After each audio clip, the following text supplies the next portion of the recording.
تریٹ سے روانہ ہوئے ہیں تو ہمیں تریٹ سے ہی پولیس نے روک لیا، کیونکہ وہ ہماری جو مشن کا ہمارا جو یہ مشن ہے اس میں وہ ہمیں پیدل نہیں آنے دے رہے تھے۔ کیوں نہیں جانے دیتے؟ آپ لوگ روڈ بلاک کرتے ہیں، کیا کوئی بدمزگی پیدا کرتے ہیں، کوئی بلڈنگوں کو نقصان پہنچاتے ہیں؟ آپ لوگوں کو کیوں روکا گیا ہے؟ انہوں نے یہی کہا کہ جی ہمیں اوپر سے آرڈر ہے۔ بہت باری نفری تھی پولیس کی، جنہوں نے ہماری خواتین سب رکے ہوئے تھے، انہوں نے کہا ہم آپ کو پیدل نہیں جانے دیتے۔ پھر آپ کیسے آئے ہیں؟ اگر پولیس نے آپ کے ساتھ روک رکاوٹ کرنے کی کوشش کی، آپ لوگ سفر کیسے کیا؟ انہوں نے کہا کہ جی خواتین بسوں میں بیٹھے ہیں، ہمارے ساتھ جتنی خواتین ہیں یہ دیکھ لیں، ہزاروں کے حساب سے خواتین ہیں۔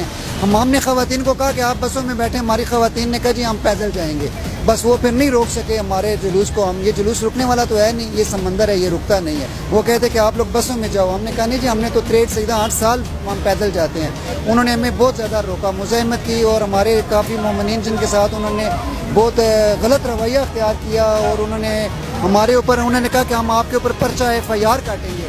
اس تریٹ سے ہم نکل کے پھر اسلام آباد آتے وقت 3 جگہ بارکو کے مقام پہ بھی انہوں نے ہمیں روکا، اور SSP اور SP وغیرہ سب لوگ بڑی انہوں نے یہی کہا کہ جی ہمیں اوپر سے آرڈر ہے۔ ہم نے کہا جی اوپر سے آرڈر ہے، ہمارا بچہ اس وقت جو ہے وہ کربلا کی طرف، ہمارا مشن جو ہے کہ کربلا میں اس وقت 6 کروڑ بندہ جو ہے وہ 84 کلومیٹر پیدل نجف سے کربلا جاتا ہے۔ ہم اس مشن کو لے کے یہاں سے پیدل جاتے ہیں اور ہر سال آتے ہیں اور پرامن طریقے سے آتے ہیں۔ ہم یلو لائن کو بھی ہم نے کراس نہیں کیا، لیکن پولیس نے ہمیں بہت زیادہ تنگ کیا راستے میں، خصوصاً پنجاب پولیس نے۔ اسلام آباد پولیس نے بھی ہمارے ساتھ جو ہے ہمیں بہت رکاوٹیں کھڑی کی، لیکن ہم جو ہے ہم نے کہا ہم رکیں گے نہیں، ہم یہاں پہ مر سکتے ہیں، مٹ سکتے ہیں، لیکن